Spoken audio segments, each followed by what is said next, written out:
podemos empezar. Antes que nada, pues, darle nuestros agradecimientos, pues, para estar aquí con nosotros, a impartir esta conferencia en la 5ª edición del Diplomado en Diseño de la Vivienda Colectiva Contemporánea. Entonces, voy a leer, digamos, vuestros currículum para presentarles aquí a los participantes y a luego a quien, digamos, nos va a seguir en las redes. Los invitados de hoy son el doctor arquitecto Iván Macel, que es licenciado en Arquitectura y Urbanismo por la Universidad de la República de Montevideo, Uruguay, maestro en Arquitectura, Medio Ambiente y Culturas Constructivas en la ENSAC de Grenoble, en Francia. Posgrado en Arquitectura y Urbanismo en la Universidad de Sao Paulo, en Brasil, con mención en Vivienda y Ciudad. Es doctor en Arquitectura por la Comunidad Universitaria de Grenoble, Alpes, en Grenoble, en Francia. Ha realizado diversas publicaciones científicas en torno a la vivienda colaborativa. Actualmente es profesor de urbanismo en el Instituto de Urbanismo y Geografía Alpina de Grenoble y de Ingeniería Civil, en el Instituto de Física, Ingeniería, Tierra, Medio Ambiente, Mecánica de la Universidad, pues, de Grenoble.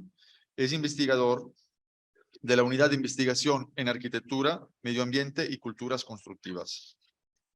Luego tenemos también el placer de tener con nosotros la maestra arquitecta Noelia Monteiro, que es arquitecta y urbanista por la Universidad Nacional de Córdoba de Argentina. Tiene posgrados en Vivienda y Ciudad, así como en Arquitectura, Educación y Sociedad por la Escuela de la Ciudad de Sao Paulo, de Brasil.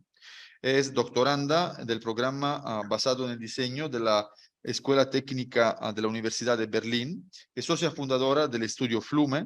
Se encarga de proyectar y construir en zonas rurales proyectos de reurbanización de favelas en Sao Paulo.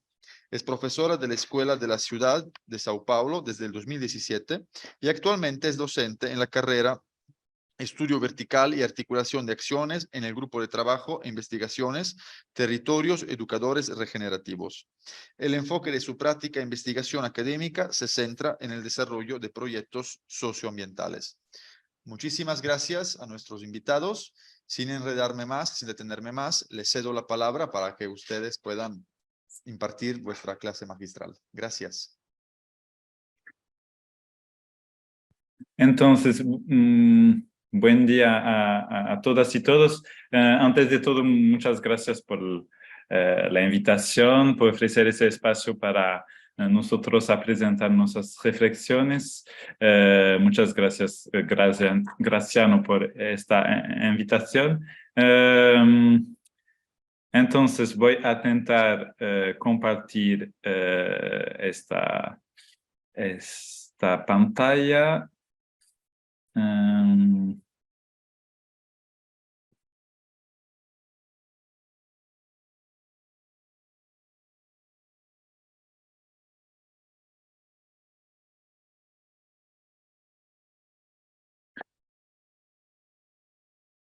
¿Cómo está con ustedes? La presentación está apareciendo en las pantallas de todos y todas.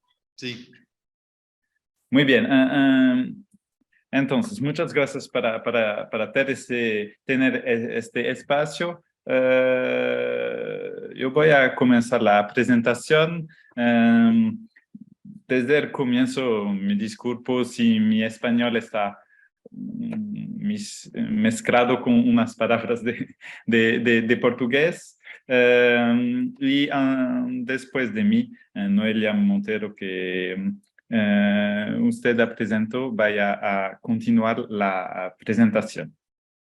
Nuestro tema de hoy es cooperación para la producción arquitectónica de la vivienda al espacio de trabajo.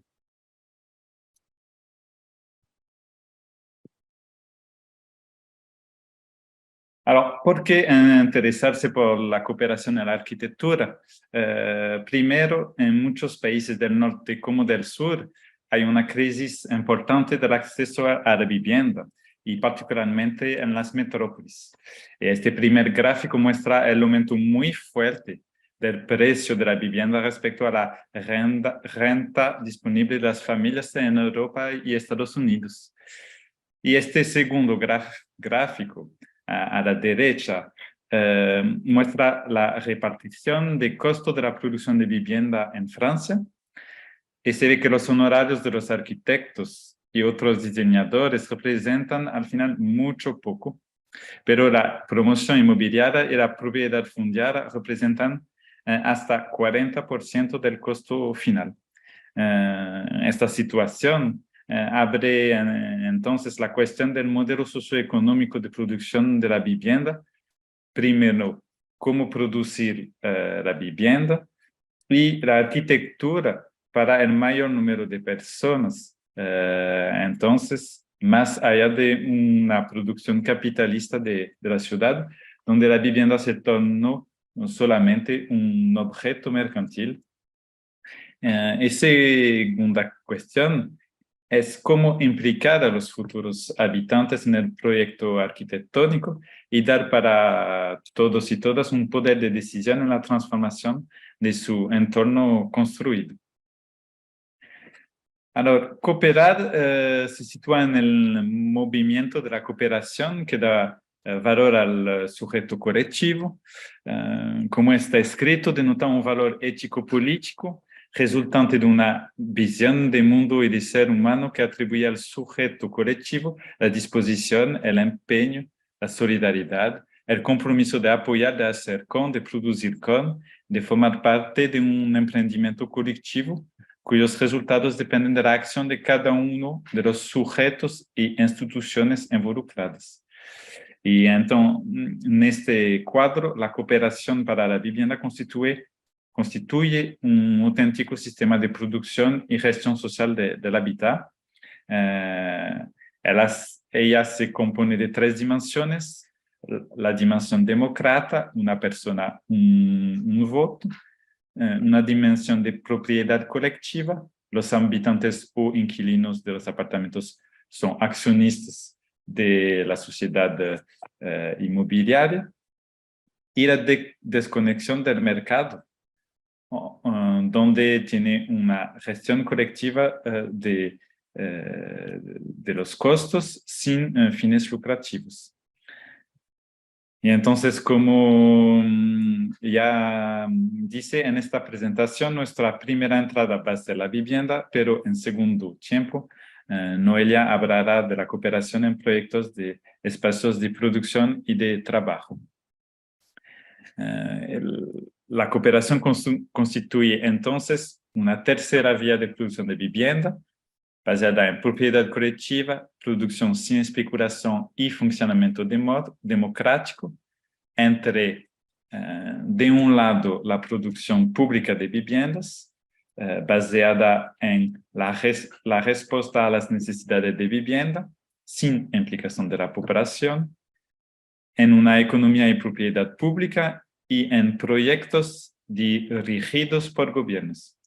Y, de otro lado, un modelo privado de producción de viviendas que constituye unas oportunidades del mercado inmobiliario con fines lucrativos y dentro de un sistema de actores privados. Vemos ahora unos marcos históricos. En los años 20 del siglo XIX, hubo la fundación del pueblo New Harmony en USA por Robert Owen, que representa un proyecto pionero en este nivel, un proyecto utopista de una sociedad armoniosa en el medio rural.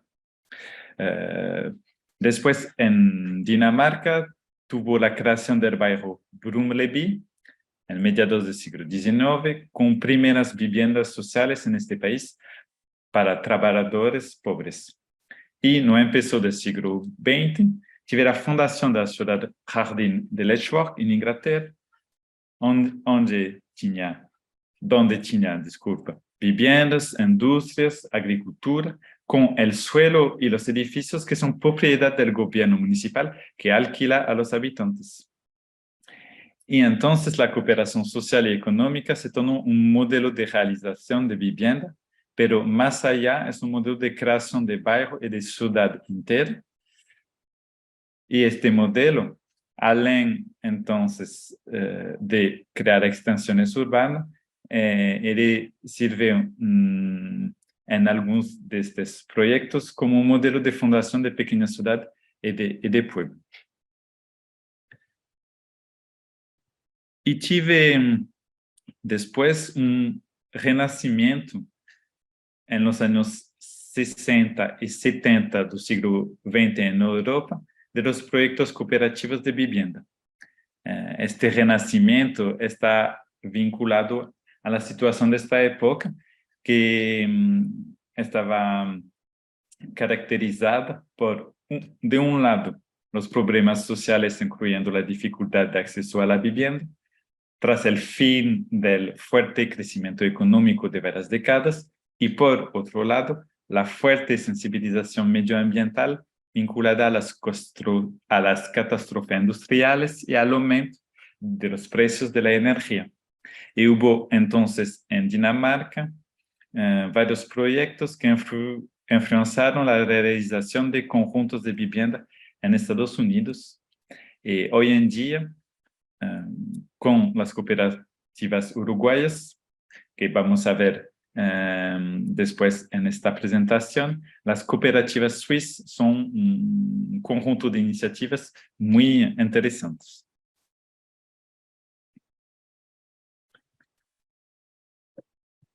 Entonces, este concepto de cooperación en materia de vivienda adopta diferentes formas en los países de Europa y América.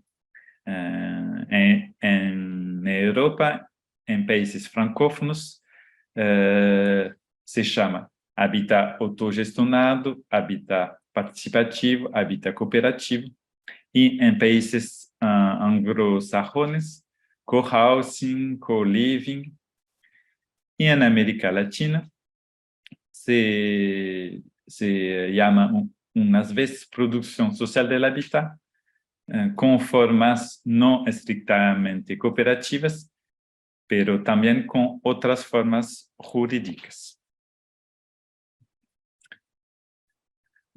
Entonces, ahora entramos con más detalles en las pioneras, que son las cooperativas danesas.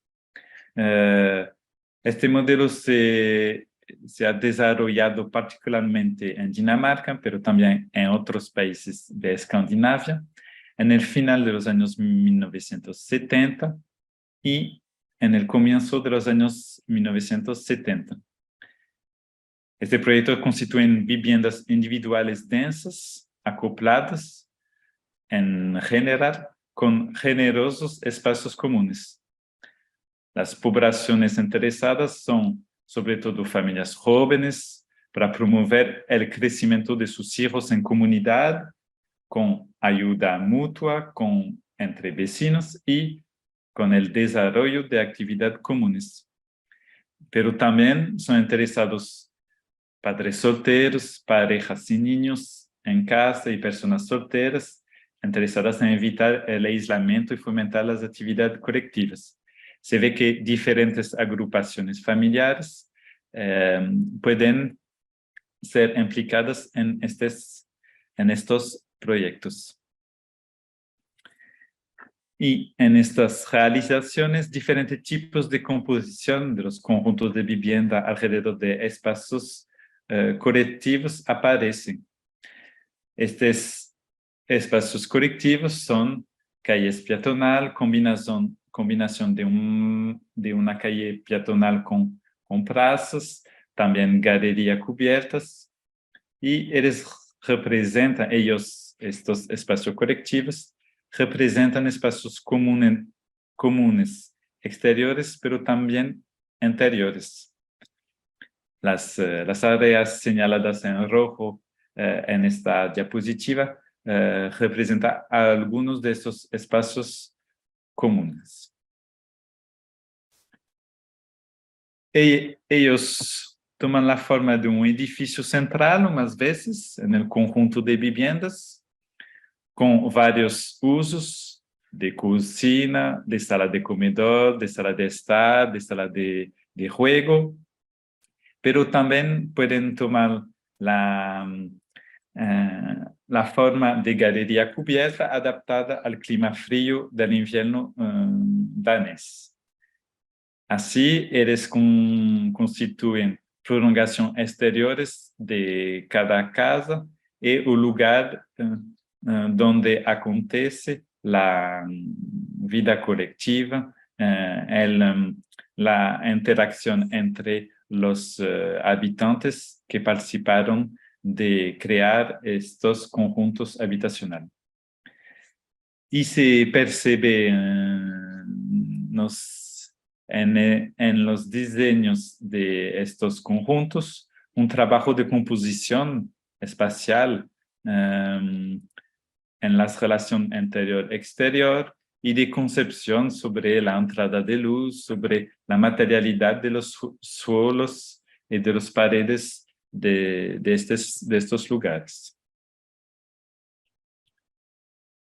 Estas cooperativas danesas tuvieron una influencia grande en Estados Unidos.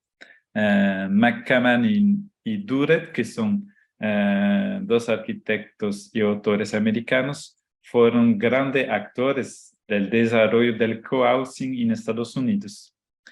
En esta situación, escribieron uno de los libros sobre cohousing en inglés en 1988 y fueron también los primeros arquitectos de un proyecto de cohousing en California. Este proyecto comporta totalmente las características de las cooperativas danesas: implicación de los habitantes en el proceso de concepción, organización espacial a lo largo de una calle peatonal, casas individuales acopladas, edificio de uso común en el centro. Y estos dos arquitectos concibieron después muchos otros proyectos de cooperativas de vivienda y escribieron también otros libros para actualizar el conocimiento de sus lectores del cohousing que acontecía principalmente en los países anglosajones. Para ahora pegar otro ejemplo, en el contexto suizo, en Zúrich, las cooperativas son vinculadas históricamente al movimiento obrero de finales del siglo XIX y desde el renacimiento de este tipo de vivienda colectiva al final del siglo XX, representan alrededor de 20% de las viviendas de la ciudad de Zúrich. Vamos a hablar del proyecto Elsenholz, ubicado en la periferia urbana de Zúrich. Subrayemos aquí que en una lógica de autogestión el proceso colectivo es muy importante, entre otros por discusiones con el arquitecto, visitas conjuntas en la obra, decisión sobre la organización interior de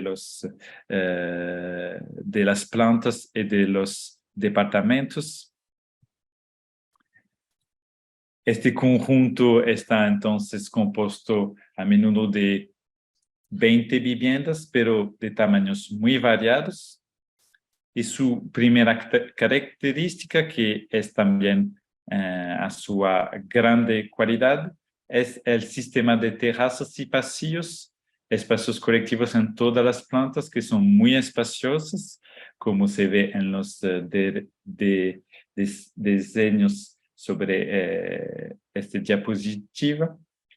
En la planta baja y en la última planta, estas terrazas y pasillos son completados por otros usos: tienda cooperativa, departamento para invitados, espacios de ocio.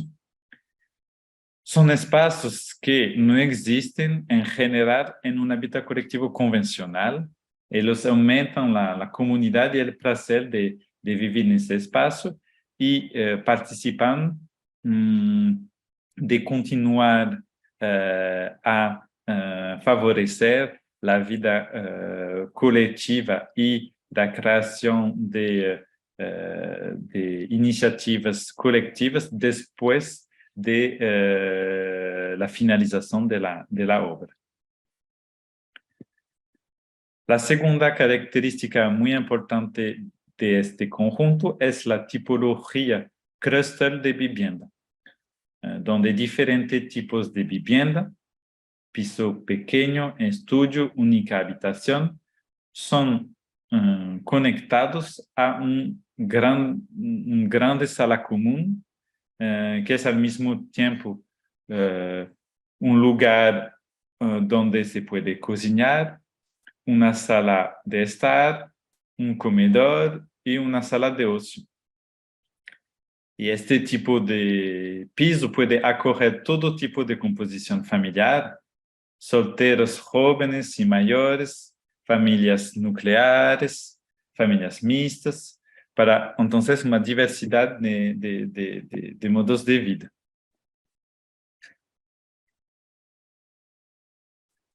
Vamos a interesarnos al contexto uruguayo ahora. Las cooperativas uruguayas son del final de los años 1960. Son entonces tan antiguas como las cooperativas danesas, particularmente presentes en la capital, Montevideo, pero también ubicadas en todo el país. Ellas tienen 3 principios: ayuda mutua, por autoconstrucción y asistencia técnica, autogestión y democracia directa, y también propiedad colectiva. Ellas tomaron una gran importancia porque representan ahora 20.000 viviendas, involucrando a cerca de 60.000 personas, que representa más o menos 2% de la población entera de Uruguay. Y cerca de un cuarto de la producción nacional de vivienda desde 2005 hasta 2014 era de forma cooperativa.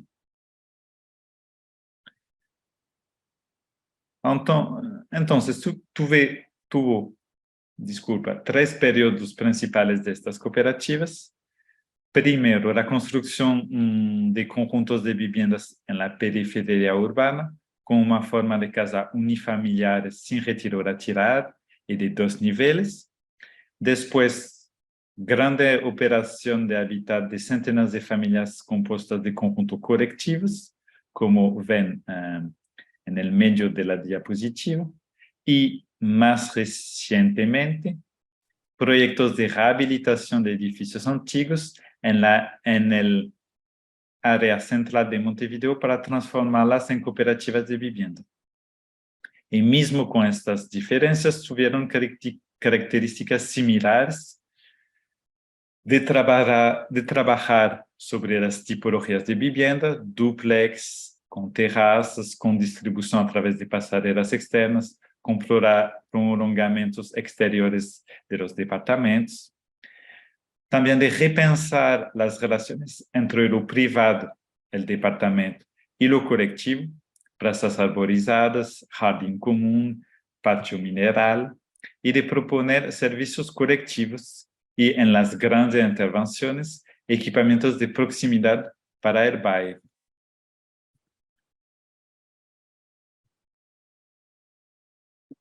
E tive intento de difusão do modelo cooperativo uruguaio em Paraguai e Bolívia. Em Paraguai, o projeto Cuajairis, de 300 viviendas individuales, já se ha completado, pero hay otros proyectos en marcha, sobre todo en las áreas periféricas de la capital Asunción.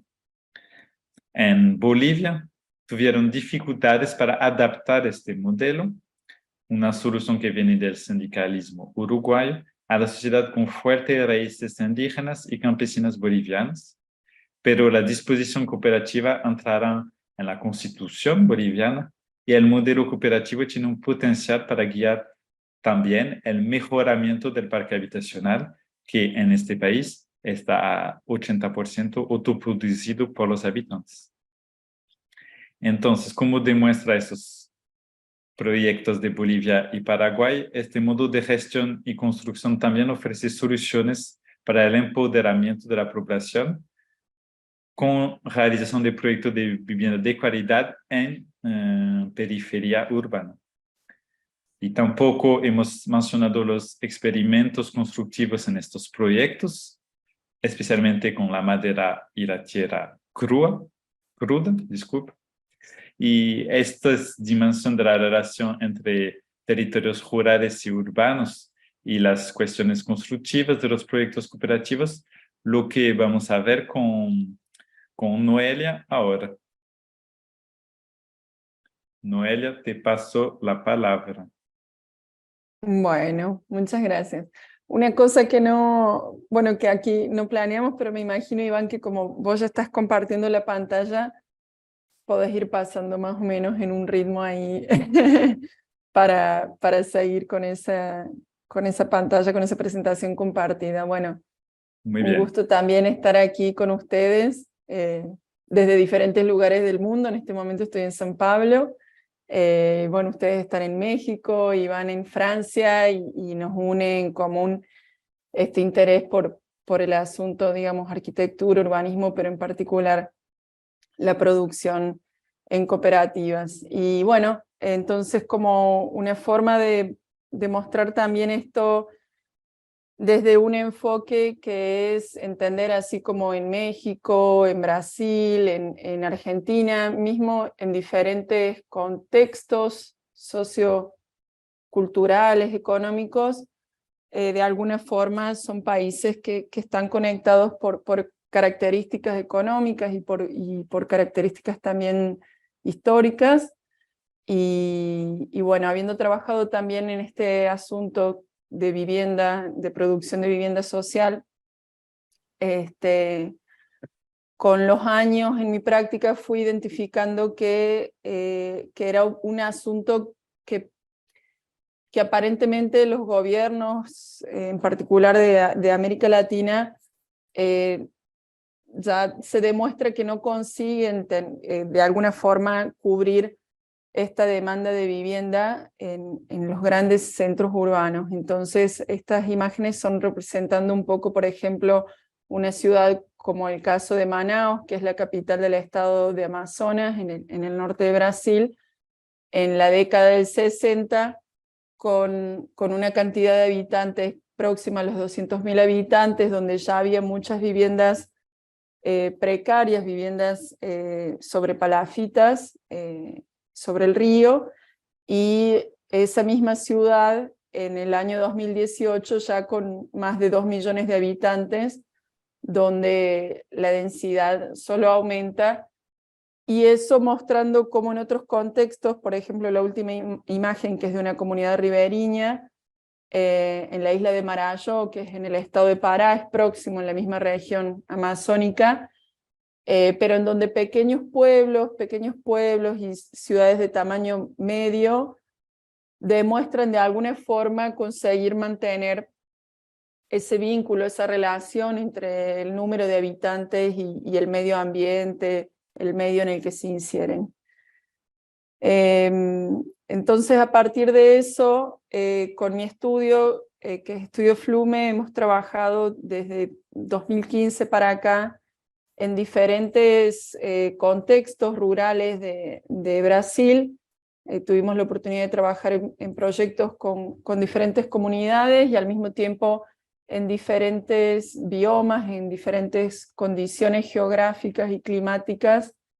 Bueno, considerando que Brasil es un país enorme, ¿no? Con el tamaño de un continente. Entonces, dentro de estos lugares, en particular aquí, voy a concentrarme en 2 proyectos que mostramos aquí en secuencia, que trabajan estas cuestiones vinculadas a las comunidades. Entonces, este proyecto que es de manejo florestal, de comunidades que trabajan de forma certificada, con extracción de madera, pero en bajo impacto en el medio ambiente, lo que se demuestra que es algo que de alguna forma protege estos ambientes. Es un proyecto que corre en paralelo con la práctica del estudio, que es de trabajar de entender cómo podemos construir fuera de los grandes centros urbanos, cómo resolver principalmente técnicamente la construcción. Entonces, en este proyecto trabajamos con fuentes de entender cómo se construía localmente, cómo se trabaja con la madera. Este ejemplo es de construcciones Yanomamis. Esos son registros realizados por Claudia Andújar, que en la década del 70 fue un artista, una fotógrafa que consiguió aproximarse a comunidades realmente aisladas, que dieron entrada a ella para poder mostrar su forma de vida y crearon un vínculo muy fuerte que permitió que en la época ella pudiese hacer esos registros y que trabajasen juntos en diseños como el que está representado ahí, de cómo vivir de una forma cooperativa y comunitaria, donde todo lo desarrollan juntos, donde construyen juntos y donde ese conocimiento ancestral va pasando de generación en generación. Y bueno, en la próxima imagen, estas maquetas desarrollamos a partir de esos estudios que reúnen algunas características de entender cómo producir juntos y al mismo tiempo estando distantes, ¿no? Porque no podemos estar de forma permanente, entonces entender cómo podríamos construir en locales donde a priori no conocemos todos los recursos locales, entonces cómo podría ser también desarrollado algo que sea construido de forma modular, que pueda ir creciendo con el tiempo, que pueda ir adaptándose a las condiciones de la comunidad. Y ese proyecto entonces conjuga como diferentes elementos que podemos encontrar localmente. Entonces en este caso son 3 elementos. Uno es la madera, que podemos encontrar madera localmente que va a ser de diferentes durezas, de diferentes secciones, de diferentes procedencias. La paja que se extrae de palmeras, también localmente, que se usa generalmente para realizar coberturas, pero a la vez también otros usos que se le puede dar a la paja, que es como en el ejemplo de la derecha, que son para realizar entramados, tejidos, diferentes formas de pieles, digamos, que también pueden ser utilizadas verticalmente. En el caso, por ejemplo, muchas comunidades, aún en casas de taipa, utilizan estos entramados para realizar las puertas y las ventanas de sus viviendas. Entonces, conjugando estos 3 elementos, pasamos a un diseño que básicamente, bueno, acá como vemos, representa esos 3 elementos. La estructura, que sería la madera, que es este elemento que puede tener diferentes secciones. Esta piel, para cerrar la estructura, que puede ser construida localmente con las técnicas artesanales que la comunidad ya maneja, y a priori pensar en estas secciones, estas piezas de conexión para la estructura, que a principio sería el único elemento externo que estaríamos transportando de fuera de la comunidad y que tiene poco volumen y tamaño.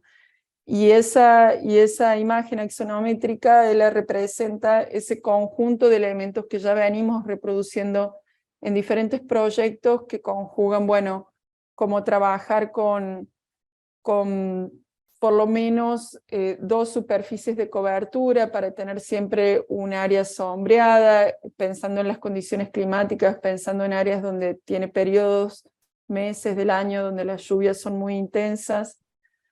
También recoger el agua de lluvia y poder reutilizarla en el proyecto, y al mismo tiempo también pensar en diferentes formas de tratar los efluentes para también cerrar el ciclo dentro del medio ambiente y no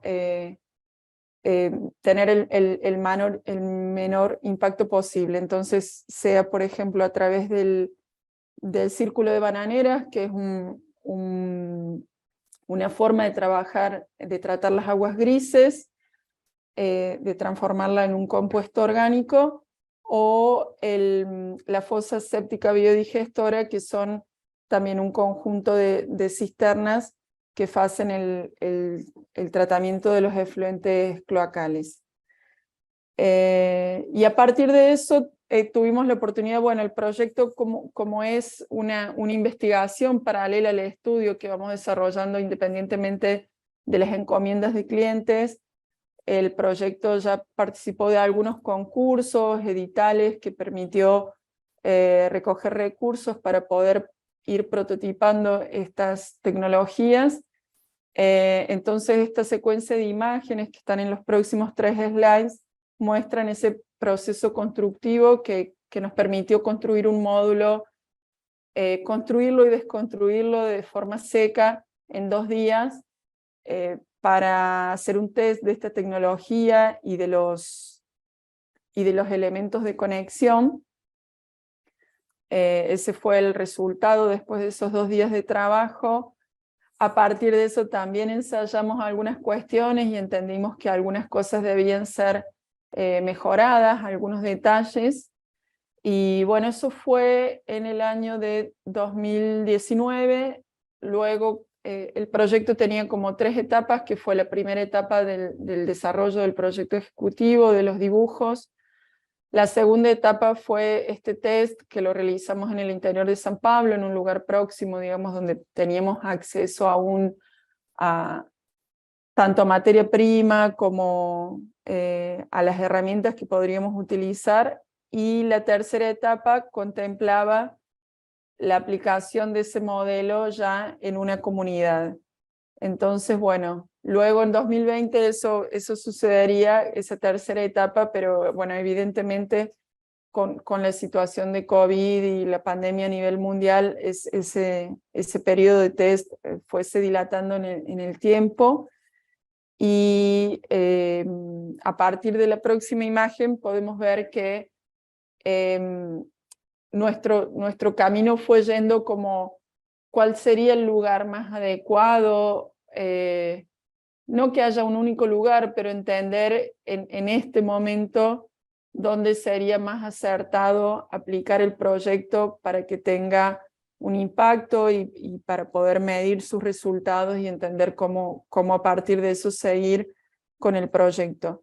Entonces en esta imagen podemos ver la imagen de la izquierda es Sierra Pelada, es en el estado de Pará, también al norte de Brasil, y es una mineración, fue una mineración de oro a cielo abierto, la mayor mineración a nivel mundial, y es, si pensamos, muy reciente, si pensamos que fue en la década del 80, y bueno, en la época Sebastián Salgado, un fotógrafo muy reconocido, él tuvo la oportunidad también de registrar esto, que tiene gran impacto, así, ver estas imágenes de esta situación en algo así tan reciente en el tiempo.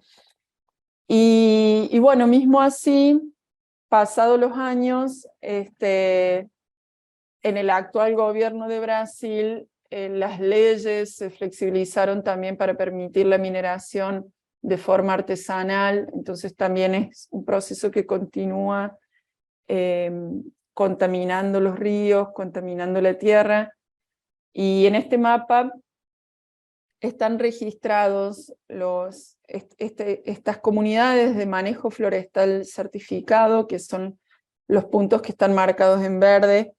Las achuras son las regiones del Amazonas que están preservadas por ley, delimitadas, y todos los puntos rojos son los focos de incendio, que digamos de alguna forma vienen, es el llamado arco de deforestación, que es como eso, es como una media luna que desde los límites del Amazonas va entrando hacia el interior del Amazonas.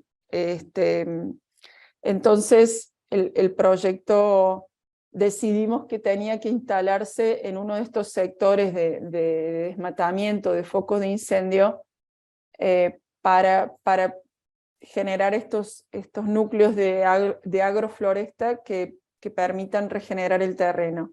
Entonces esas fotos son de Apuí, que es uno de estos focos de florestamiento.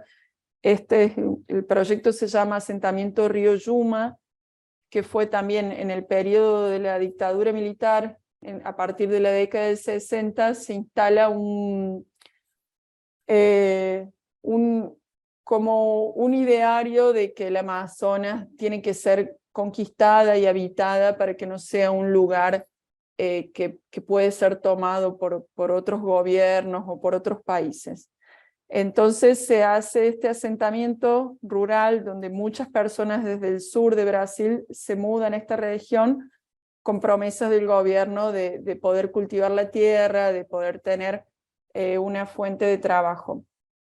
Y obviamente esas promesas no se cumplieron, y entonces desde esa época las familias vivieron ahí y continúan viviendo, pero sin tener un apoyo a nivel estatal, y al mismo tiempo un gran conocimiento sobre el uso de la madera, cómo construir con madera, y es evidentemente un material disponible en la región.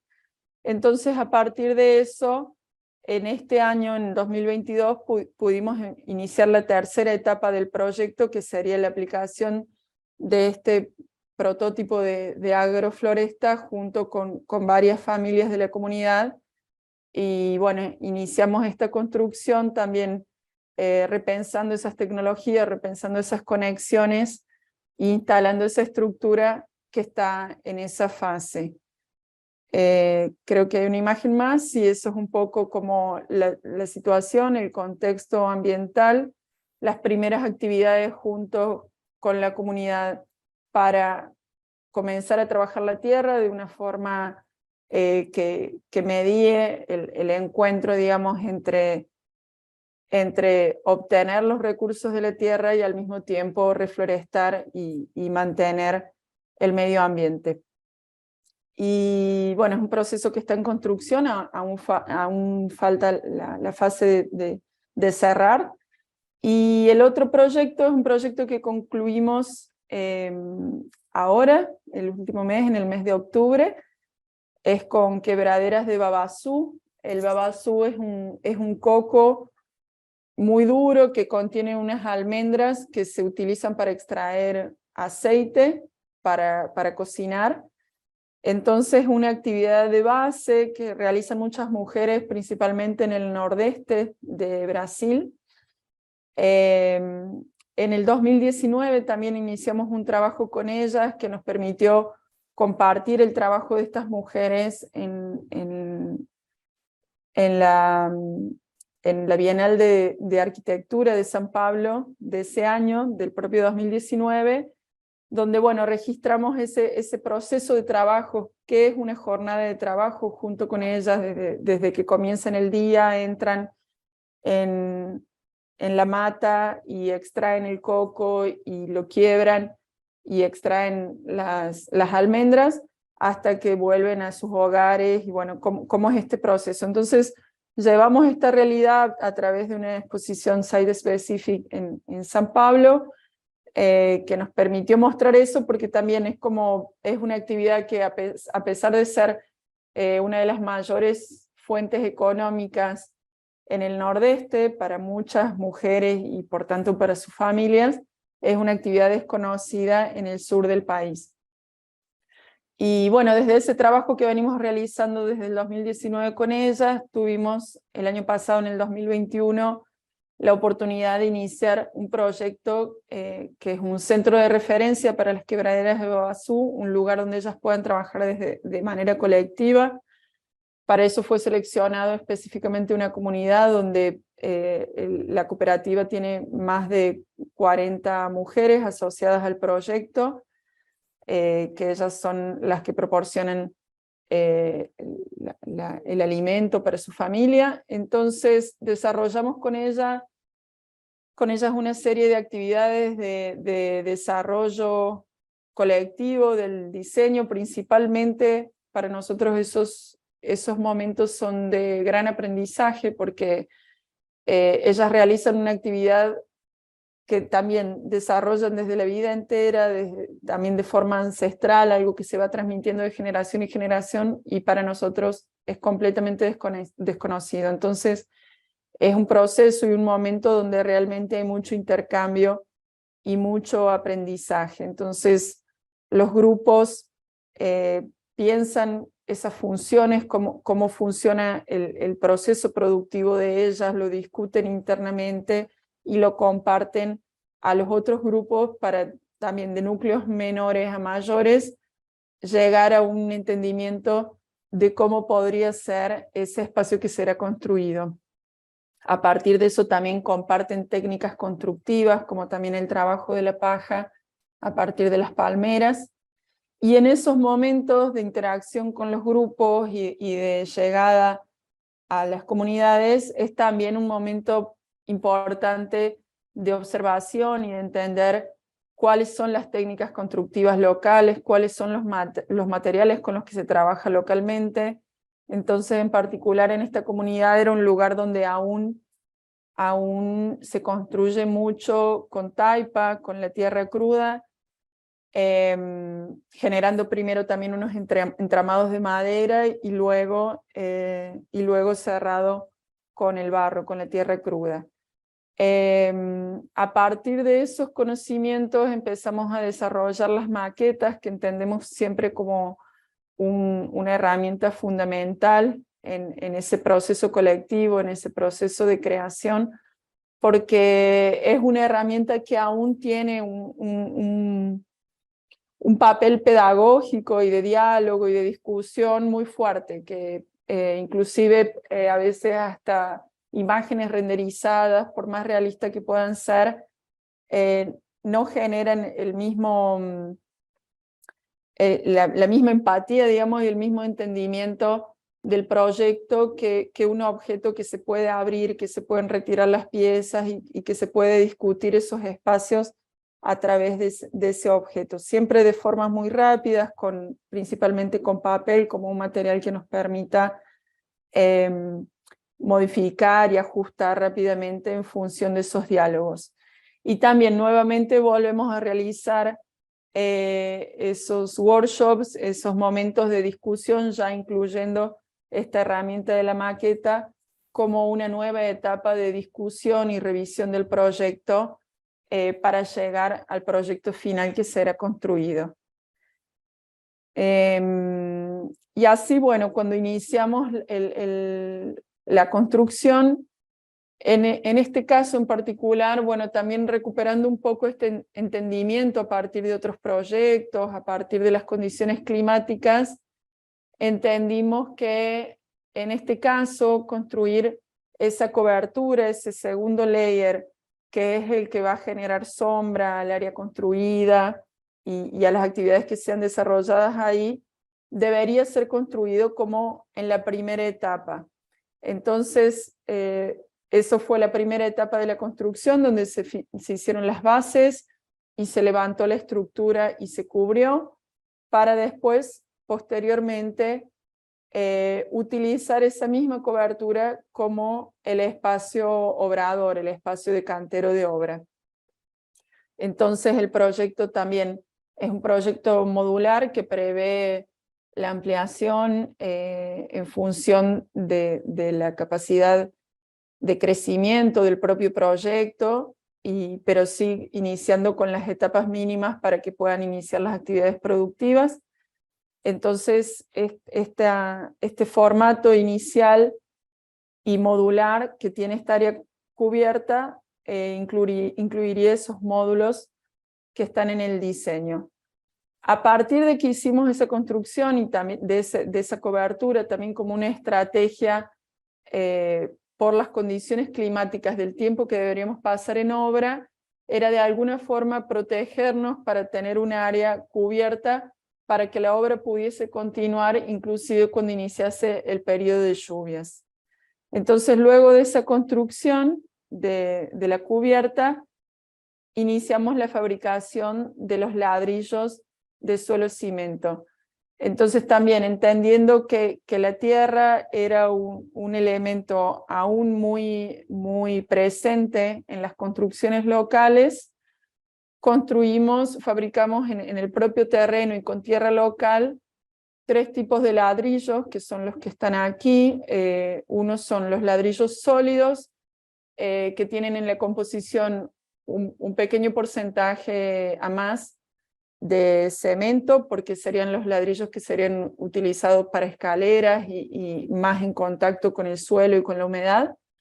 Luego unos ladrillos, el ladrillo tradicional con los dos orificios, que también es en particular una técnica constructiva que nos interesa mucho por lo que permite a nivel de autoconstrucción, digamos, porque es un elemento que por su propia composición del módulo permite una construcción de una pared a plomo y con paredes, esquinas en ángulo 90 grados, digamos, sin la necesidad de una capacidad técnica en la construcción tan desarrollada, o que permite que más personas puedan construir sin tener tanta experiencia en el área de la construcción.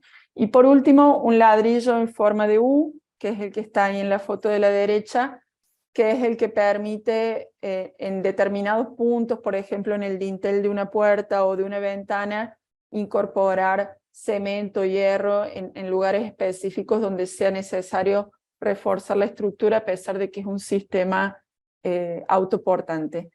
Entonces, bueno, ahí está esa máquina, el proceso de construcción y fabricación de esos ladrillos en esa cobertura, para luego finalmente, con esos ladrillos que fueron fabricados ahí, construir los módulos que son finalmente esas áreas de producción de trabajo. Entonces, en la imagen siguiente podemos ver también cómo aplicamos el ladrillo en diferentes trabas para generar muros ventilados, también pensando en esas condiciones climáticas, que es un lugar donde está muy próximo a la línea del Ecuador, entonces durante todo el año las temperaturas son altas. Y bueno, y así continuó la construcción. También pensamos en esos muros, en esos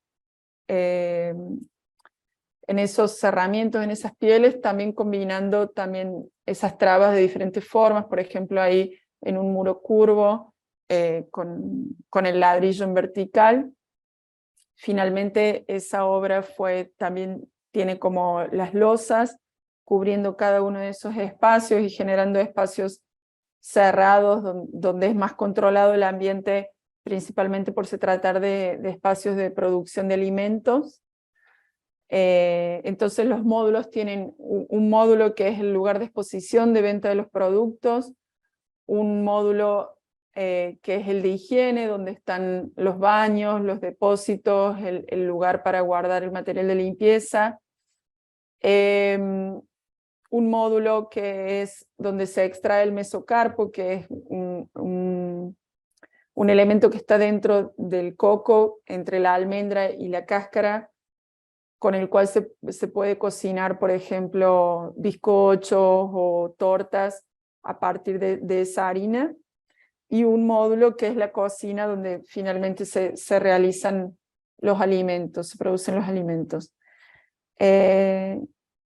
Y bueno, entonces ese es un poco el resultado. Siempre en la fase final del proyecto trabajamos también de nuevo de forma intensa junto con el grupo para finalizar el proyecto. En este caso, por ejemplo, el grupo finalizó la jardinería, ese espacio que a la vez como un lugar de contención del terreno, porque tenía una queda muy grande, y a la vez es la llegada al proyecto. Entonces el grupo selecciona cuáles son las plantas que van a funcionar mejor, y todo ese proceso de planteo se realiza colectivamente. Y por último, bueno, esas son algunas imágenes de también pensar el proyecto. Cuestiones que se van trabajando en el grupo es cómo el espacio, si bien tiene una impronta fundamental, que es la de la producción de trabajo, la producción de fuente de recursos, siempre pensando que son pueblos y ciudades de pequeño porte. Hablamos de lugares donde hay carencia total de equipamientos urbanos, culturales o deportivos que permitan el encuentro comunitario. Entonces siempre también pensamos junto con el grupo cómo ese espacio que nuclea, por ejemplo en este caso las mujeres trabajando, también nuclea sus familias y la comunidad como un todo. Entonces también pensar en la iluminación, pensar en el espacio abierto, cómo el proyecto puede incluir a toda la comunidad y no exclusivamente al núcleo de la cooperativa. Entonces esas son algunas imágenes nocturnas. Ese espacio, ese gran corredor, también como organizando las actividades de cada núcleo y también previendo los espacios libres para futuras construcciones. Y por último, ese es el espacio de la quiebra colectiva, porque a pesar de que el proyecto propone el beneficiamiento del coco para nuevos productos a partir de ese elemento base, la quiebra colectiva del coco continúa siendo esa actividad que nuclea a ellas históricamente, entonces un lugar fundamental dentro de la construcción. Bueno, es eso. También hay como mucho para compartir y mucho para charlar, pero también queríamos como mostrar brevemente nuestros estudios y nuestras prácticas para también poder abrir el espacio para la conversación y dudas que puedan surgir a partir de la presentación. Muchas gracias. Gracias a ustedes, arquitectos. La verdad ha sido muy interesante. He empezado a reflexionar sobre una cuestión que se puede poner encima de la mesa, digamos, que es el tema que pues en el mundo sí existen diferentes formas de acceso y de tenencia a la vivienda, ¿no? Ustedes hablaban de este tema pues de la cooperativa, ¿no?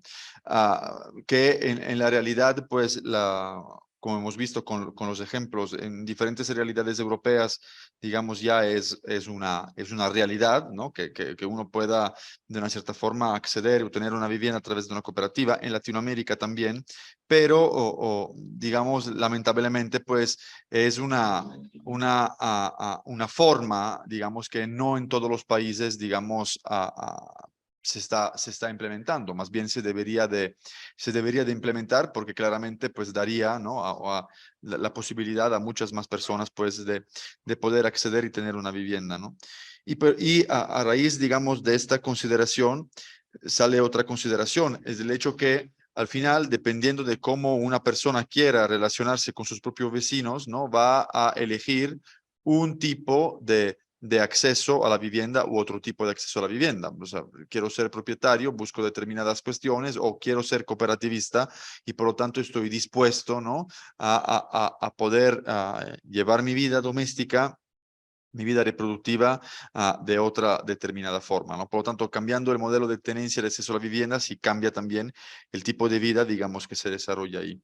Ha sido muy interesante, digamos, ver por un lado vuestro aporte desde un punto de vista como teórico, con todo este recorrido, ¿no? Como más histórico de todos esos ejemplos y de cómo se han podido desarrollar, y ver cómo, de una cierta forma, si esos ejemplos, si es verdad, tienen una genealogía, digamos, que va hacia atrás, pues en el tiempo, con ejemplos, digamos, que son ya del siglo pasado, del principio del siglo pasado, ver cómo hoy muchas ciudades, como por ejemplo la experiencia, digamos, de Zurigo en Suiza, están volviendo, digamos, a recuperar el tema de la cooperativa como un tema, digamos, central. O pensamos, por ejemplo, a las diferentes cooperativas de vivienda que han nacido en los últimos años, pues en Barcelona, ¿no?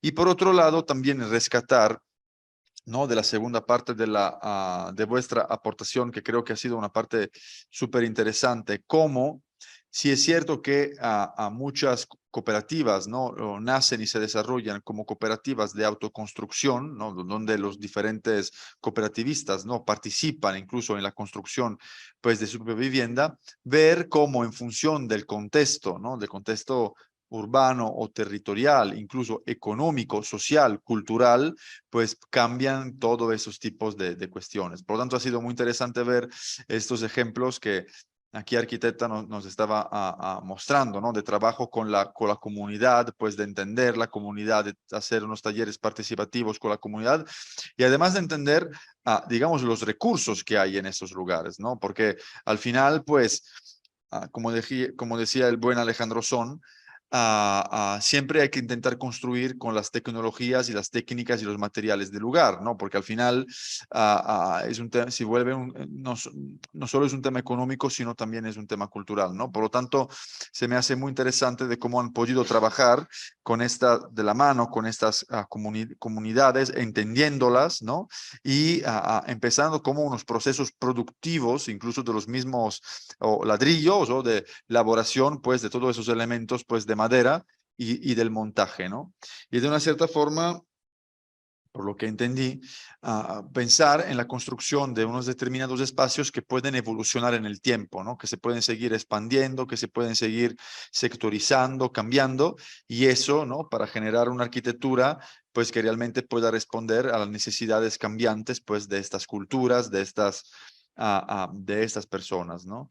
Por lo tanto, creo que dentro, digamos, de este curso, sí es muy importante tener también ese punto de vista, ¿no? Por un lado, entendiendo que la vivienda colectiva, pues, hace ciudad, que la vivienda colectiva tiene que ver, ¿no? Con las formas de gestión, de tenencia, pues, de acceso a la vivienda, y tiene que ver con el hecho que la vivienda colectiva también se construye con la colectividad, ¿no? Es decir, la colectividad tiene que participar en esos procesos de construcción de lo colectivo para que, pues, se pueda sentir identificada, ¿no? En su propia vivienda, en su propio fragmento, digamos, que vaya a vivir, ¿no? Por lo tanto, pues, la verdad, yo le agradezco mucho tanto conocimiento, tanta aportación muy variada, porque hemos pasado, pues, de la parte más teórica a una parte, digamos, como ya más práctica, de campo, de ensuciarse las manos, ¿no? Y de vivir con estas personas, ¿no? No sé si aquí alguien quiera preguntar algo, o las personas que están en línea, porque creo que sería interesante, ¿no? Si tienen alguna duda o hacer alguna aportación sobre lo que vieron. ¿No? Los dejaron así, ¿cómo se puede decir? Sin palabras, ¿eh? Porque la verdad es que es un tema también, pues, que por lo menos en la universidad no se trata mucho, ¿no? Esos temas son como muy específicos, ¿no?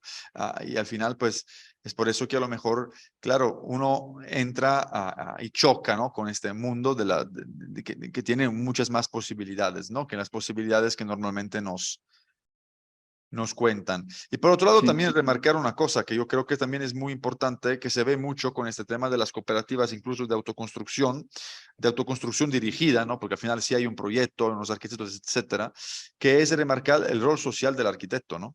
O sea, aquí se ve, aquí se ve en toda su potencia, ¿no? De cómo este arquitecto gestor, mediador, ¿no? Facilitador, al final tiene que, de una cierta forma, gestionar, ¿no? Todo este proceso participativo, todo este proceso de construcción que tiene que ver con muchas cabezas, ¿no? Con muchas opiniones, con muchos puntos de vista, y que por otro lado, si por un lado puede ser muy rico y acertado, por otro lado puede ser incluso muy difícil y muy complicado de poder llevar, ¿no? Incluso por las diferencias de opiniones que pueden, digamos, generarse entre las personas, ¿no? Bueno, justamente con Iván, durante el periodo digamos, desde el momento que llegó la invitación de participar, ir pensando qué recorte hacer y qué material compartir, conversábamos mucho sobre esta situación, ¿no? Porque la producción cooperativa puede tener diferentes entradas, sea justamente desde la participación en la concepción colectiva del proyecto y también tirar el arquitecto de ese lugar, de ese lugar, digamos, de un artista brillante que va a llegar y va a hacer un boceto y será la idea resuelta de un proyecto que justamente con el pasar de las décadas y la situación, digamos, el contexto internacional, cada vez entendemos más que no hay nada que se haga de forma aislada individualmente, ¿no? Todo lo que producimos es colectivo, donde uno